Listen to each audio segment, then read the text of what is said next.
Hello, today we are reading Where Are the Great Pyramids, Chapter 1 to Chapter 4. I hope you like and subscribe. Let's get on to the Chapter 1. Where are the Great Pyramids? The Great Pyramids of Egypt are the most famous buildings in the world. They stand outside Cairo, the capital and the biggest city in Egypt. Almost everybody has seen a picture of them. They are also among the world's largest buildings, the oldest building still standing, and the most closely studied buildings. In ancient times, they were one of the 7 wonders of the world. The pharaohs wanted to make sure their tombs were not disturbed, so the pyramid builders carefully hid the passages that led to the pharaoh's burial chamber.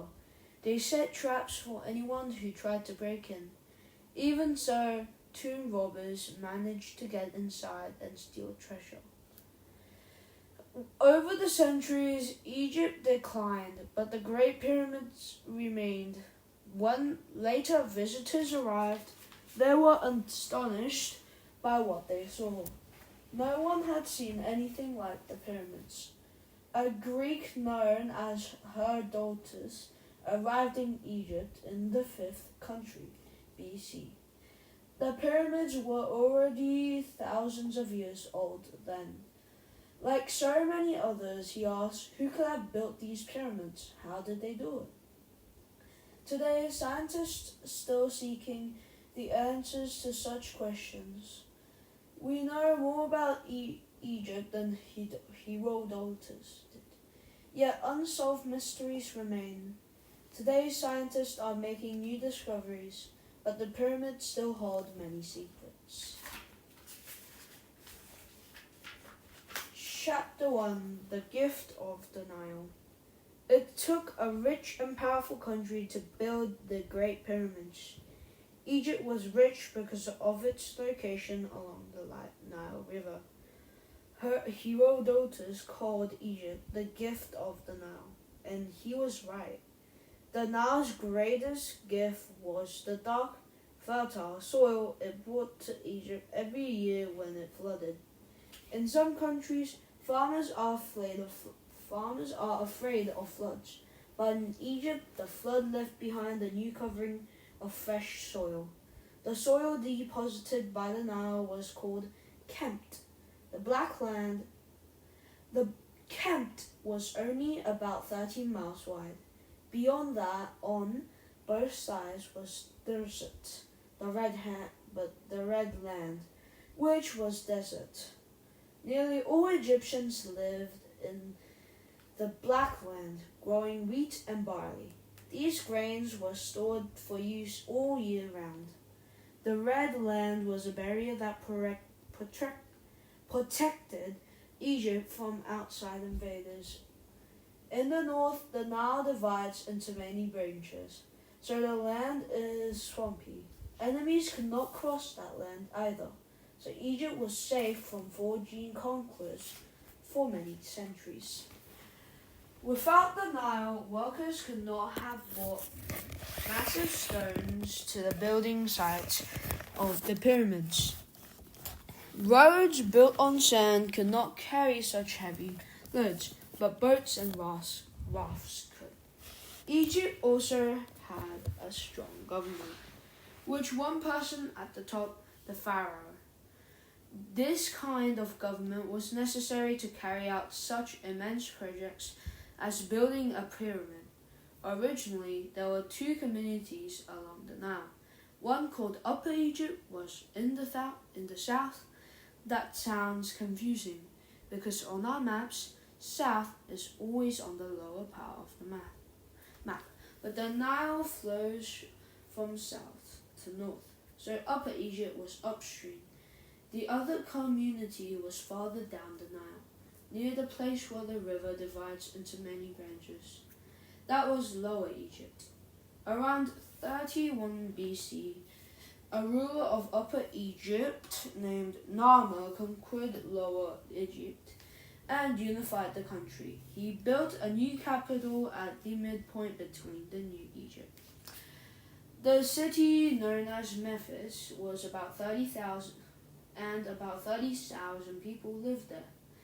No other city in the world was that large. The title of Egypt's ruler was Pharaoh, which means great house. At his coronation, he was named King of Upper and Lower Egypt. A double crown was placed on his head. At his death, a son or other family member took his place. It was the pharaoh's duty to keep Egypt prosperous. He guarded Egypt even after his death. That was why the Egyptians went to such great lengths to preserve his body. The pharaohs were at the top of a society shaped like a pyramid. Below them were the royal family and officials. They came wealthy landowners, scribes, craftsmen, artists, farmers, and slaves. Scribes were important because they learned a complicated Egyptian writing called hieroglyphs. The largest number of people were peasants who grew food and also worked on the pyramid. Because the farms were so fertile, many workers could spend the time pyramid building. Chapter 2. From Mud to Stone. The history of Egypt is divided into dynasties, the time when a particular family ruled the country in all.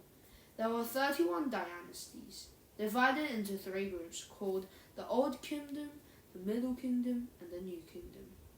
From the very first dynasty, the pharaohs were concerned with their tombs. In the beginning, pharaohs were buried in a place called Abydos, west of the Nile. Tombs were underground chambers carved from rock. Over time, the tombs became larger and grander. They were lined with bricks made from mud and surrounded by smaller tombs. These may have contained the bodies of servants who had been sacrificed to serve their rulers in the afterlife. The royal tombs began to be topped with mud bricks building called mastabas. There were platforms with sloping sides that were about 30 feet high and had doorways that led to the burial chamber. Secret chambers held burial goods. One of the largest of these early tombs held the body of a woman called Marinate. She was the wife of the pharaoh named Djit. When Djit died, their son Den was too young to rule, so Menes carried out his duties. Some scientists think she was a pharaoh. Her tomb is located close to the tombs of male pharaohs. If Mernith was a pharaoh, she would be the world's earliest known female ruler. The first pharaoh of the third dynasty was named Dosa. He appointed many skilled people to important posts. One was a scholar named Imhotep. He designed a new kind of tomb that would show Dosa's power. It began with a mastaba made of stone, not mud brick.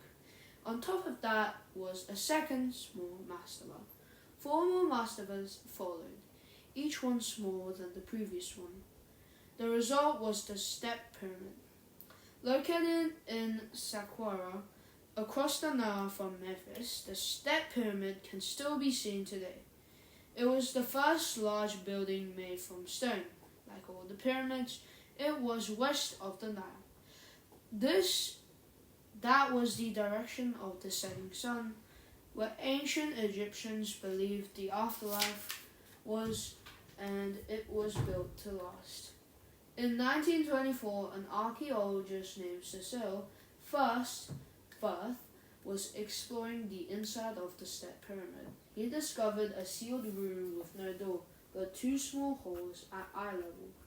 When Firth looked inside, he found himself staring at a seated statue of the pharaoh Dosa.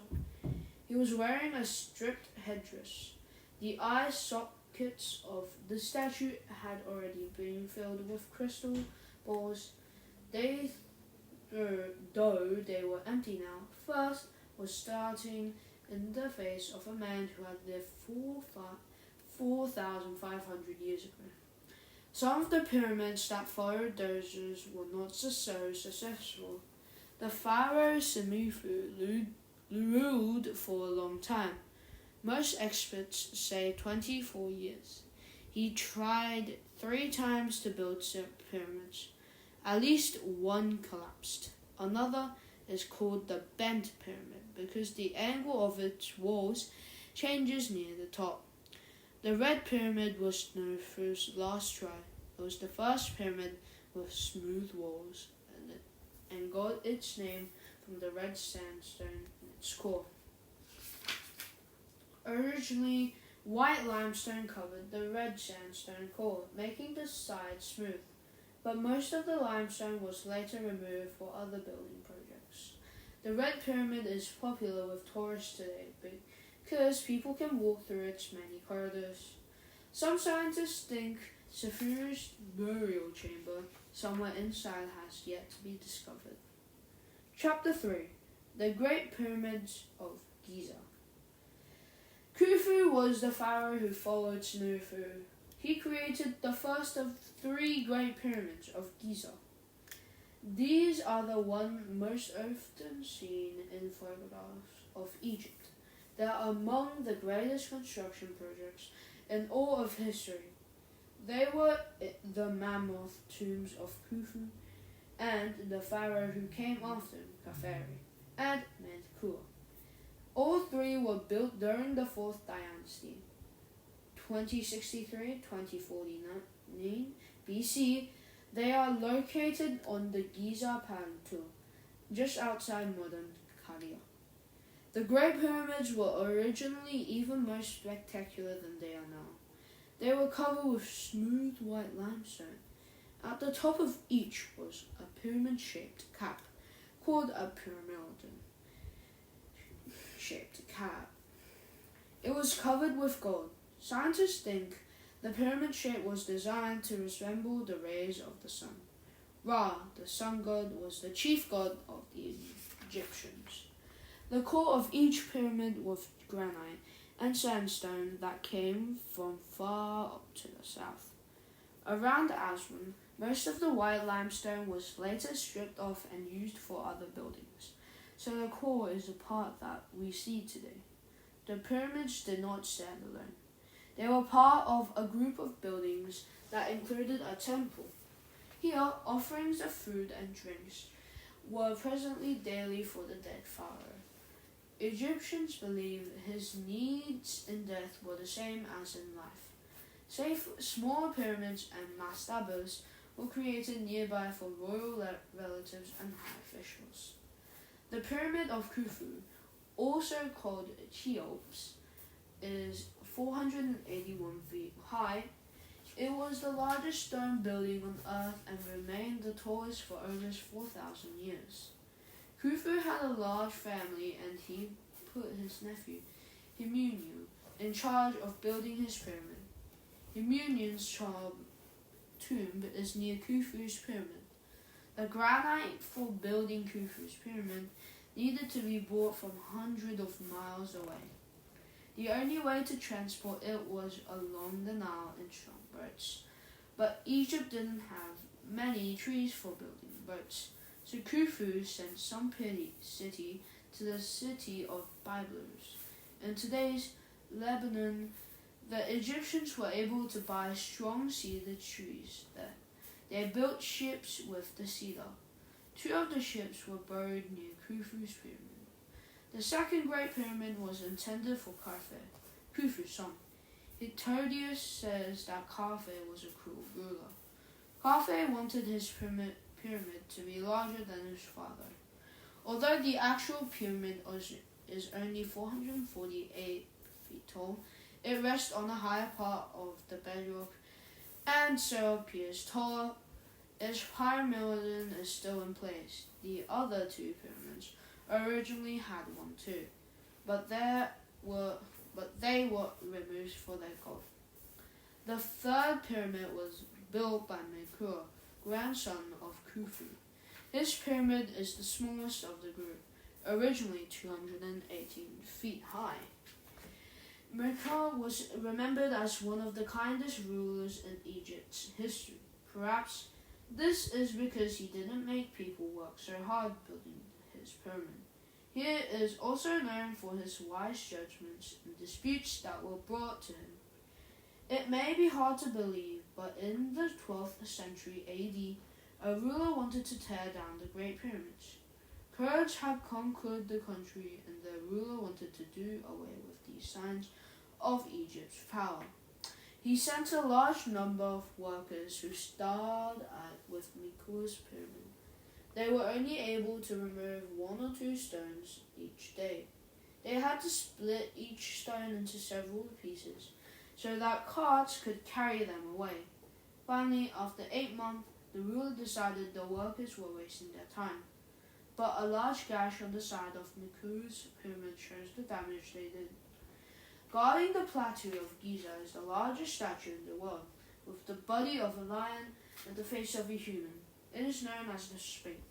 The face is said to be that of Khafu. Between the Sphinx's paws, it is a stela, or stone slab, put up by a later pharaoh. The stela says that the pharaoh had been hunting in Giza and fell asleep. A god came to him in a dream and commanded him to clear the sand that had covered the Sphinx. Many other smaller Sphinx statues have been built since. The 4th dynasty was the high point of Egyptian pyramid building. Pyramids built later were so much smaller. During the 5th and 6th dynasties, the annual floods were weaker, crops failed, families resulted, and there weren't as many workers available for pyramid building. Throughout the centuries, Egypt went through times of greatness and times of trouble. Many different countries invaded. Through it all, the Great Pyramids had endured.